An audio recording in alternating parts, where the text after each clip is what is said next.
En nombre de la Fundación Poma para el Desarrollo y el Teatro Luis Poma, les damos la bienvenida a la Escuela de Espectadores.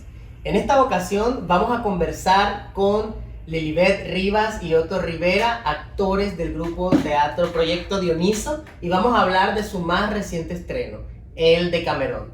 Bienvenidos, chicos, a este espacio del Teatro Luis Poma. Gracias. Gracias, David, por la invitación. Hay algo interesante en la propuesta que hemos visto este fin de semana reciente, ¿verdad? Que es el estreno, recién salido del horno, este espectáculo que está basado en el trabajo de Giovanni Boccaccio. Los cuentos del Camerón, que es una compilación de 100 cuentos, de 100 textos. Empecemos por ahí. Estamos hablando de un texto de partida del siglo XIV, ¿verdad? Y que está igual escrito en un contexto de pospandemia, en este caso la peste negra. ¿Cómo fue ese trabajo con el lenguaje, ese trabajo con los lenguajes, tanto con la palabra como con el cuerpo? ¿Cómo fue este trabajo para traer este Decamerón 2.0? Esa es una excelente pregunta, porque déjame decirte que para nosotros creo que lo que más nos sorprendió era que podíamos leer fragmentos de los textos originales y que si vos le podías poner San Salvador 2022 y parecía que era algo, estábamos hablando del mismo contexto, claro, con un lenguaje empezando por el texto que está es un texto más arreglado, hay mucho adorno. Claramente ya no hablamos así, con esa belleza del lenguaje, que aún así en esa belleza nos gustaba mucho, hay una musicalidad todavía en ese universo dentro del texto. Y empezábamos ya a notar conexiones. Yo creo que desde un inicio ya empezábamos a leer y esto decía como, hey, esta historia me parece algo que he escuchado, que le pasó a alguien, o me pasó a mí, o algo por el estilo. Entonces yo creo que lo hermoso de estos textos, empezando por el texto, es que todavía son universales. Por eso creo que sigue siendo un clásico, porque aunque ya es otra pandemia, seguimos hablando de las pandemias y lo que nos causan a nosotros como seres humanos. Claro, y también justamente esto que dice Otto, ¿no? Que son textos post pandemia y el mundo ha pasado por una pandemia recientemente. Entonces también era como ni siquiera resignificar, ¿sabes? O sea, porque se sigue sosteniendo. Y algo que me parece importante también que mencionaba Otto, lo de la musicalidad que da Boccaccio. O sea, a mí realmente me parecía tan rico poder leerlos. Claro, de repente habían unos que te quedabas como, ok, voy a continuar. Pero una de las cosas que también como grupo buscamos fue poder hacer como esa transición de todo este texto musical hacia el cómo hablamos nosotros. Y no solamente del cómo hablamos, porque dentro del espectáculo también ustedes cantan, también hay muchos momentos donde hay intervención de la música, donde se baila, y todo el tiempo estamos viendo un espectáculo desde el jolgorio, desde el juego, desde esos guiños, ¿verdad? A la risa como resistencia, y a la risa también como política. Alejandro Córdoba fue el que escribió el guión y Paola Miranda es la directora del espectáculo. En este caso Paola, ¿verdad? Es la parte del elenco nueva para Proyecto Dioniso, y es una de las características de ustedes como agrupación, que siempre buscan, ¿verdad?, a alguien que dirija, a alguien desde fuera que dirija los espectáculos que ustedes están trabajando. Me parece en esta idea, ¿verdad?, de la organización del espectáculo, de la organización del colectivo y de lo que estábamos hablando de las pandemias, desde dónde esa idea, ¿verdad?, del lenguaje, cómo ustedes filtran esos 100 cuentos y llegan a la selección de 6 cuentos. Hubo una preselección de todos esos 100 cuentos, de cierta forma como muy al dedo, te diré. Pero sí buscamos como qué son las cosas que queremos enunciar, o sea, de qué queremos hablar, qué queremos extraer de lo que Giovanni Boccaccio instala en estos 100 cuentos. Y cada miembro del equipo leyó cierta cantidad de cuentos y de esa cantidad de cuentos extrajimos 1 o 2 o 3 que pusimos como estos son los que me gustaría contar, y luego de esa selección fue como ok, 1. Y cabe mencionar que fue bien interesante esta preselección, porque de una u otra forma estábamos haciendo el ejercicio de contar los cuentos que acabábamos o sea, bien loco, porque el texto propone jóvenes que cuentan cuentos. Y nosotros hicimos ese ejercicio también para poder hacer la selección. Y naturalmente, y creo que la mayoría de los cuentos que sentimos que funcionaron en esa primera lectura o socialización, porque fue el ejercicio de que cada quien de forma oral compartía el cuento que más le había gustado, los cuentos que más le habían gustado, que ya empezábamos a sentir, este funciona muy bien, o la forma en la que esta persona contó este cuento funciona y se toma y se retoma dentro ya del proceso de la parte del montaje. Que de hecho también este ejercicio que comenta Otto, creo que también fue como un punto importante para el dramaturgo, para Alejandro Córdoba, porque él justamente vio el ejercicio y dijo, ok, en cada uno hay una particularidad de cómo cuenta el cuento. Y también otra cosa que a mí me parecía bien importante, como al inicio, ¿no? del juntarnos y decir, ok, ¿cómo vamos a contar estos cuentos? Es el hecho de cómo cada actor propuso, y con la ayuda de Paola también, propuso cómo quiero contarlo. ¿Desde dónde quiero contarlo? O sea, ¿cómo instalo contar el cuento? Fue bien interesante la forma en cómo llegamos a este ejercicio de contarnos los cuentos y cómo el dramaturgo y la directora identificaron la forma en que cada uno proponía actoralmente el cómo contar el cuento. Entonces creo que de ahí también parte el hecho de que vas a ver la obra y no ves a los actores contando de la misma forma, sino que abordando desde una propuesta diferente. Y que hay algo bien curioso, que es que Boccaccio no necesariamente nos cuenta tanto de estos personajes que cuentan la historia. De hecho, él los define como por su personalidad, pero no nos dice mucho qué pasó en esos 10 días, cuando se iban a dormir, cuando se levantaban, cuando tenían hambre. Y Alejandro Córdoba desde un inicio también empieza a oler eso, que hay un gran interés y hay una gran propuesta muy interesante, lo veía él, en cómo estos actores cuentan estos cuentos, o mejor dicho, cómo estos personajes cuentan los cuentos. Entonces, él ahí también empieza a construir la propuesta desde la dramaturgia, y empieza también a entender cuál es lo teatral del contar historias. Entonces, creo que también ahí hay un gran trabajo de cómo se cuenta una historia. Por eso es que tenemos cuentos, y lo podrán ver en la obra, en la que ahí está muy presente la forma en la que cada uno de nosotros lo cuenta.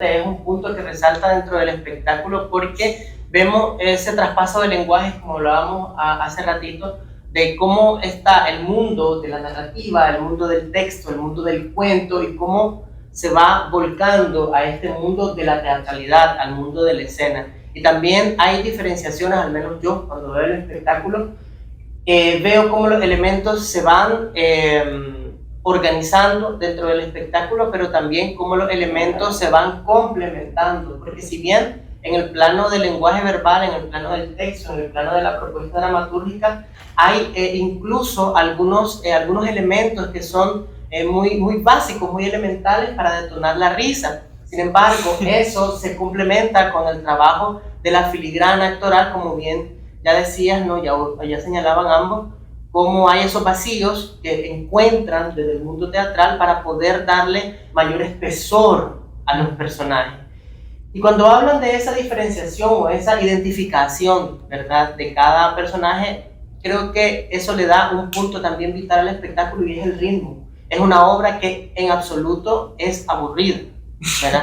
Y en eso quisiera que pudiéramos hablar sobre el trabajo con Paola Miranda y también del trabajo de Paola Miranda en el articular, ¿verdad?, estos elementos y el también darle otra posibilidad, ¿verdad?, a Proyecto Dionisio de explorar en algo diametralmente distinto a la producción última que tuvieron, que fue Camino del Cielo. ¿Cómo fue este trabajo con Paola Miranda? ¿Cómo fue este trabajo, digamos, este trabajo de mesa, que más que trabajo de mesa, un trabajo de playa? ¿Cómo fue este trabajo de filigrana? Porque sí, en realidad hay una propuesta muy lúdica, hay una propuesta muy desde el juego, hay una propuesta, como decía anteriormente, desde la risa también como resistencia, desde la risa como elemento político. Yo aquí creo que cabal puedo empezar a hablar desde que Paola, la propuesta primero fue entendernos como grupo.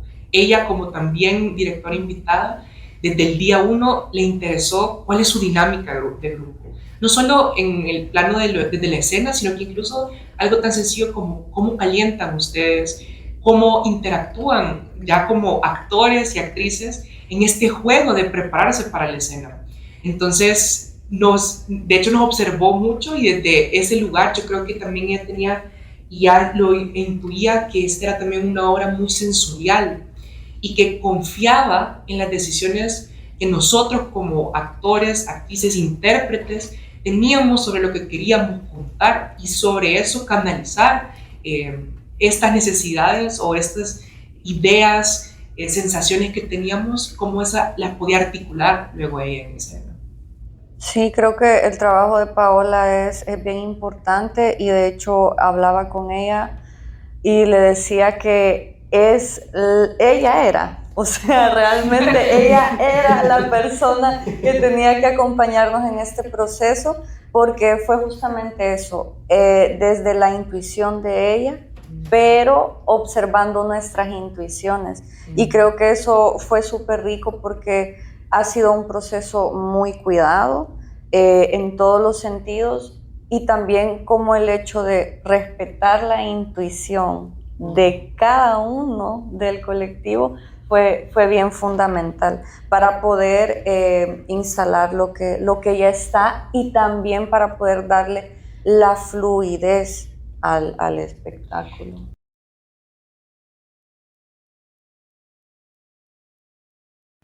Y que tuvimos también la oportunidad de poder hacer también estos retiros creativos, le llamamos nosotros, porque así como nuestros personajes tuvieron la oportunidad de aislarse, nosotros también tuvimos la oportunidad de aislarnos por un par de días, dependiendo de los horarios de cada quien, donde podíamos darnos el chance de poder explorar creativamente qué estamos diciendo desde el trabajo de mesa, desde el trabajo de la improvisación, desde el trabajo de estamos en otro lugar, nos extraemos de nuestra realidad para poder construir esta.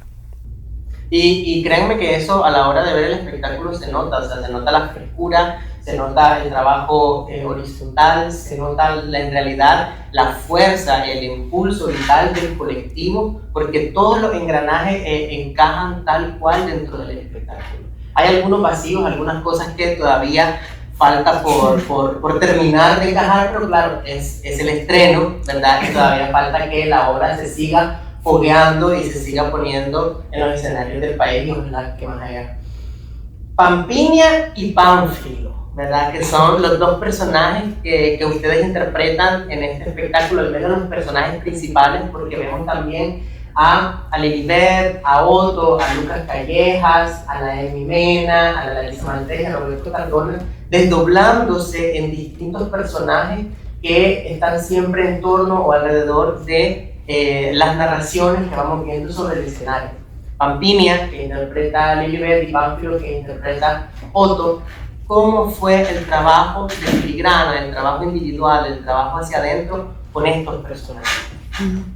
Sí, igual el trabajo de Paola en esta parte es súper importante porque desde un inicio, o sea, desde el hecho del trabajo de mesa, fue, ok, este es tu personaje, vos, Lilibet, cómo llegás a este personaje.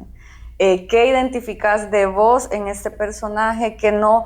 Y ya luego al punto de la exploración, ya en lo físico, era como, ok, ¿desde dónde se mueve tu personaje? ¿No? Entonces, creo que, y también tomar en cuenta las referencias que Boccaccio da a cada personaje, que son como bien específicas, y como decía Otto hace rato, no es como que haya una vastedad, ¿no?, de cada personaje, pero sí hay cosas puntuales. Entonces fue como desde esas cosas puntuales poder ampliar, vea, el mundo creativo, que es súper rico también, ¿no? El hecho de poder proponer, y también cómo ese personaje que nace muchísimos años atrás, cómo es vigente y cómo existe en el 2020. Creo que esas fueron como parte de las preguntas que nos llevaron a instalar a cada personaje. Yo creo que cabal, como bien dice Lili, Paola empezó preguntándonos nuestras motivaciones. Incluso antes de hablar del personaje, fue las motivaciones del espectáculo. Teniendo claro eso, pasamos a la segunda etapa, que son las historias que estamos contando y los personajes que están ahí. Y entender cuáles son las motivaciones de tu personaje, pero también la vigencia que tienen en la actualidad, porque Paola nos dijo, bueno, si este personaje fuera hoy, en el 2022, una persona, una celebridad, una persona que vos conocés, ¿quién fuera? Y ese ejercicio, además de creativo, simpaticísimo, nos sirvió también mucho para entender esas referencias o esos referentes, ¿vea? Como que incluso luego en el nivel visual hay algunas evidencias que todavía se quedan de eso. Y ni digamos ya la parte de exploración de personajes, donde hay todo un juego desde la improvisación.